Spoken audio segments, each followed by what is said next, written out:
ግፉ ሞልቶ ፈሷል። በዚህ ዘመን በየትኛውም የምድር ጥግ ይከሰታል ተብሎ የማይታሰብ የማይጠበቅ ታላቅ በደል፣ ግዙፍ ሰቆቃ በኢትዮጵያ ምድር በዚህ ዘመን አይናችን እያየ ጆሮአችን እየሰማ እየተፈጸመ ነው። ኢትዮጵያን ፈጣሪ ትቷት ይሆን? ፈሪሃ እግዚአብሔር ያደረበት በመንፈሳዊ ሕይወት ከየትኛውም የዓለም ክፍል በመልካም ጎኑ የሚነሳው የኢትዮጵያ ሕዝብ ምን ቢያጠፋ ይሆን አምላኩ እንዲየጨከነበት?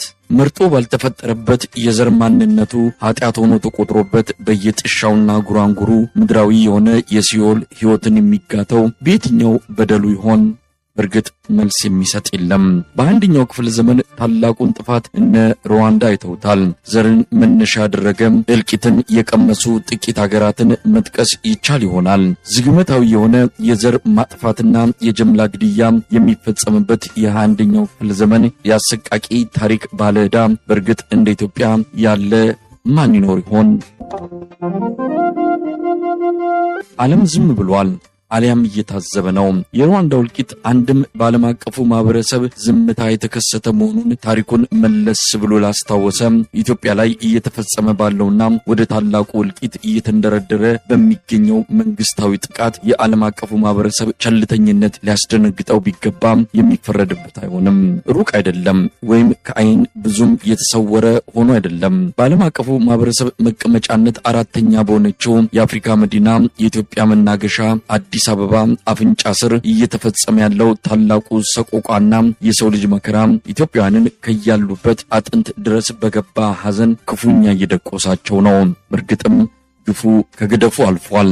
ሀገር ተሰብሯል። እንደ ሰው በቁም ተዋርዷል። ከዛሬው የነገ ለሁላችንም ስጋት ሆኗል። የኢትዮጵያ ሕዝብ ግን አንድ ቃል በጋራ እየተናገረ ነው። ማንገቻዬ ተበጥሷል፣ በቃኝ። የአማራ ሕዝብ በአራቱም ማዕዘን ማንገቻው መበጠሱን በተግባር እያሳየ ነው። ለግማሽ ክፍለ ዘመን በአማራ ሕዝብ ላይ የተሰራው ትርክት በ1983 እንደ ኢትዮጵያ አቆጣጠር ስጋና አጥንት ለብሶ በህወሓት አዝማችነት ቤተ መንግስት ከገባበት ጊዜ አንስቶ የአማራ ተወላጆች ይደርስባቸው የከረመውን ግፍና መከራ ታሪክ ሲመዘግበው ቆይቷል። ከጉራ ፍርዳ እስከ ቤኒሻንጉል ጉሙዝ፣ ከአርባ ጉጉ እስከ ወለጋ አማራ መሆን ወንጀል ተደርጎ ሲያስገድል፣ ሲያፈናቅል፣ ለግዞትና እስር ሲዳርግ የቆየበት ዘመን በሌላ የግፍና የሰቆቃ ዘመን ተተክቷል። ከጡት አባቱ ህወሓት የዘረኝነትን አክሊል ደፍቶ ቤተ መንግስቱን የተቆጣጠረው የኦሮሚያ ብልጽግና በነመለስ ዜናዊ በምሽግ ውስጥ የተጻፈን ታሪክ እያጠኑ ባደጉ ዘረኝነትን በጡጦ እየተጋቱ በፈረጠሙ የባለጊዜው ፈርዖኖች ታላቅ ጥፋት ተደግሶለት አረፈና የአማራ ህዝብ በገዛ ሀገሩ የምድር ሲኦል እንዲሆንበት ተደረገ። ባለተረኞቹ ጥላቻቸው ለከት የለውም። ለመጪው 1000 ዓመት አማራ ወደ ማዕከላዊ መንግስት እንዳይመጣ አድርገን እየሰራን ነው የሚል አቋም ከያዘው ጠቅላይ ሚኒስትሩ ጀምሮ በግራና በቀኝ የተሰለፉ ጽንፈኛ የኦሮሞ ሊቃንና ፖለቲከኞች የአማራን ህዝብ ቤተክርስቲያን እንደገባች ድመት ማሳደድ የጀመሩት ገና እግራቸው የ4 ኪሎን ደጃፍ እንደረገጠ ነው። ለውጡን ተከትሎ ጥርሳቸውን ስለው ጥፍራቸውን ሞርደው የታሪክ ሂሳብ እናወራርዳለን ብለው ከመላው የዓለም ክፍል ወደ ኢትዮጵያ የገቡት የጽንፈኛው የኦሮሞ ሊቃንና ፖለቲከኞች የኦሮሚያ ብልጽግናን ቦርቡረው በመቆጣጠር የኢትዮጵያን ሀገረ መንግስት የማወላለቅ ጥድፊያ ውስጥ የገቡት ወዲያውኑ ነበረ። ከ3000 ዓመት በላይ የተሰራውን የኢትዮጵያ ሀገረ መንግስት መስተጋብር በ3 ዓመት ውስጥ በጣጥሰን አዲስ ሀገር እናቆማለን ብለው የተነሱት ባለተረኞቹ ለዚህ የዘመናት ህልማቸው እንቅፋት አድርገው ሊያጠፉት የተነሱት ደግሞ የአማራን ህዝብ ነበረ። ጊዜም መስጠት አልፈለጉም። ባገኙበት እያደኑ ማሳደድ ጀመሩ። እንደ ጡት አባታቸው ህወሓት ከዳር መጀመር አላስፈለጋቸውም። ብልሃትና ብልጠት የሚጎላቸው ሆነና ሁሉን ነገር በአንድ ሌሊት ከመሃል ሀገር ካልጀመርን ካላጠፋን ብለው ተነሱ። የአማራን ህዝብ ወደ አዲስ አበባ እንዳይገባ ገደብ ጣሉበት። በወለጋ ለዘር እንዳይተርፍ አድርገው ገደሉት፣ አሳደዱትም። አሁን ደግሞ ነገ ተመልሶ እንዳይመጣብን ብለው ደጃፉ ድረስ ዘልቀው ገብተው ይገድሉት ጀመሩ። እናም ይህ ሁሉ ግፍና መከራ ሲቀበል የቆየው የአማራ ህዝብ በመጨረሻም ማንገቻዬ ተበጠሰ ብሎ ተነሳ። ከእንግዲህ ወደ ኋላ የሚመለስ ትግል አልጀመረም። ማንገቻ ከተበጠሰ ወዲህ ምን አለውና ይመለሳል? አማራ ተነስቷል። ጠቅላይ ሚኒስትሩ ከ1 ሚሊዮን በላይ ኢትዮጵያዊ ያለቀበትን ጦርነት በሰላም ቋጭተናል ብሎ ከህወሓቶች ጋር ተጨባብጦና ትከሻ ለትከሻ ተሳስሞ በቴሌቪዥን መስኮት የታየበት ዕለት የዚያን ዕለት ከወዳጅነት አደባባይ ስለ ሰላም እየሰበከ ወደ አማራ ክልል ሰራዊቱን አዝምቶ ነበረ። መቀሌ ላይ ያበጠውን ጎማ አስተንፍሻለሁ ወደ አማራ ክልል የቅረኛል የሚለው አቋሙን ወደ ተግባር የለወጠው ስለ ሰላም የሰበከለት መሆኑ የሰውየውን ያልተረጋጋና ጤናማ ያልሆነ አመራር ቁልጭ አድርጎ ያጋለጠ ነበረ። አንዲት የጥይት ድምጽ የማይሰማባት ሀገር እናደርጋለን ብሎ ምሎ ተማምሎ የመሐላው ቃል አየር ላይ ሳይጠፋ አማራ ክልልን በባሩድ ጢስ ለማፈን ጦር ያዘመተ መሆኑ በእርግጥም የሰውየውን የአእምሮ ጤና ለሚጠራጠሩ ሰዎች በቂ መልስ ያገኙበት ሁኔታ ነበር የተፈጠረው። አማራ ክልል በአራቱም አቅጣጫዎች በአብይ ሰራዊት ተወረረ። ከጠመንጃ ጋር ህይወቱን ያቆራኘን አራሽ ቀዳሽ ተኳሽ የሆነውን የአማራን ህዝብ መሳሪያ በጉልበት ካልነጠቁ ብሎ እብሪት ትዕቢትና ንቀት ታጥቆ ሰራዊቱን ያዘመተው አብይ አህመድ ስልጣን ላይ ሲወጣ ሆ ብሎ ምላሽ ለሰጠው የዘር ማንነቱን ወደ ጎን አድርጎ ኢትዮጵያን በምላሱ ስላሽ ሞኖሞናት ብቻ ከልቡ መሪ ነው ብሎ ለተቀበለው የአማራ ህዝብ ምላሽ ነው ያለውን የሞት ድግስ አሰናርቶ በየቤቱ ላከበት። ጤፍ ላበደረ ጠጠር መልሱ የሆነበት ባጎረሰ እጁ የተነከሰው የአማራ ህዝብ በእርግጥ ትግስቱ አልቆ ማንገቻው ተበጥሶ ነበረ።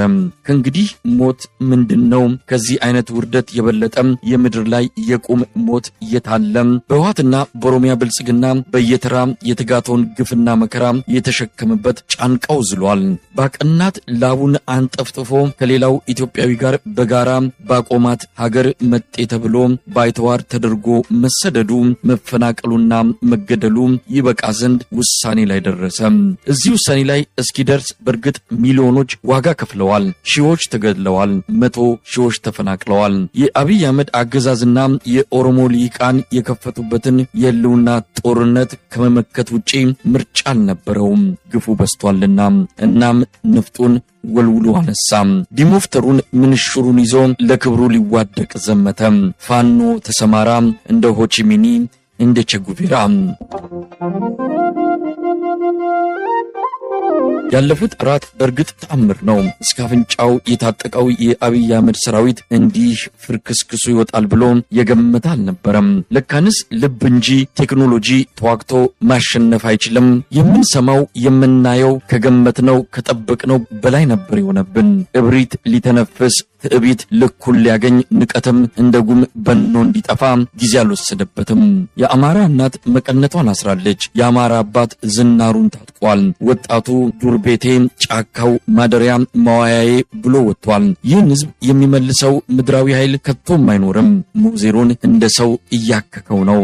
ማንገቻው የተበጠሰን ህዝብ ማን ሊመልሰው ይቻለዋል?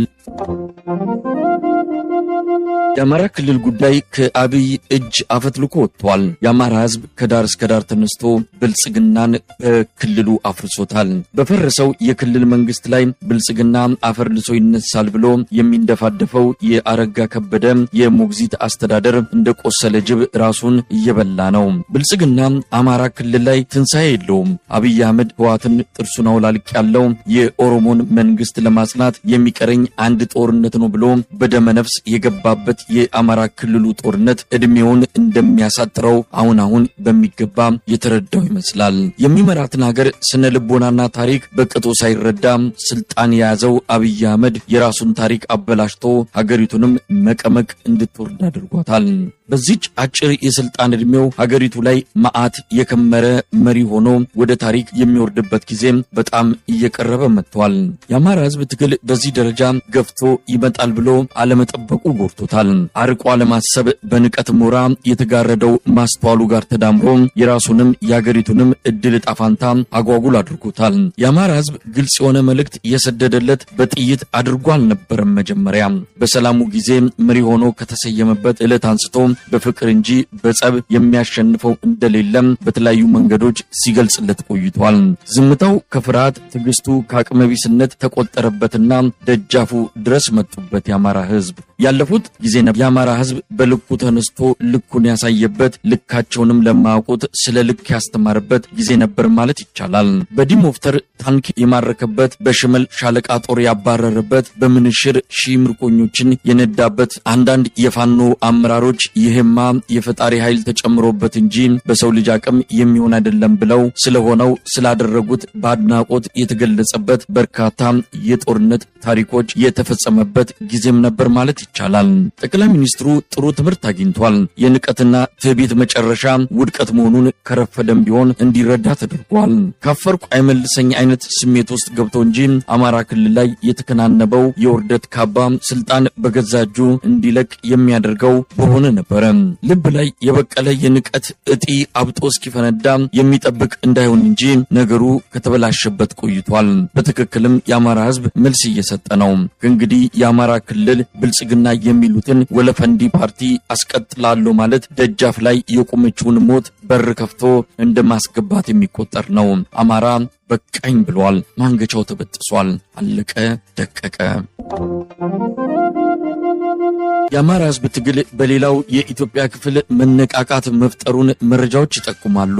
በግሌም የሚደርሱኝ መልእክቶች የፋኖ ተጋድሎ ከሞያሌ እስከ መቀሌ፣ ከጅጅጋ እስከ ወለጋ ኢትዮጵያውያን በልዩ ትኩረት የሚከታተሉት ሆኗል።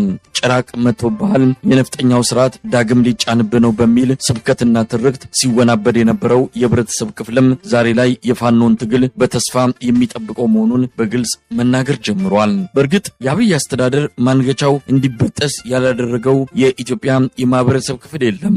በስሙ የሚነግድበትና ጠብ የሚል ነገር ሳያስገኝለት ከሌላው የኢትዮጵያ ወገኑ ጋር ደም ሊያቃባው ሴራ የሚጎነጎንበት የኦሮሞ ህዝብም ማንገቻው መበጠሱን ካሳወቀ ቆይቷል። የትግራይ ህዝብ ቀድሞኑ ያልተቀበለው የብልጽግና መንግስትን 1 ሚሊዮን ወገኑን ከተነጠቀበት በኋላ ሊቀበል የሚያስችለው አንጀት አይኖረውምና መቀሌ ላይ የጠቆረው ደመና እንዲገፈፍለት በጽኑ ይፈልጋል። በብልጽግና ፖለቲካዊ ስግብግብነት ለአራት የተሸነሸነው የደቡብ ኢትዮጵያ ክፍልም የተበጠሰ ማንገቻውን ይዞ ለውጥን እየጠበቀ ነው።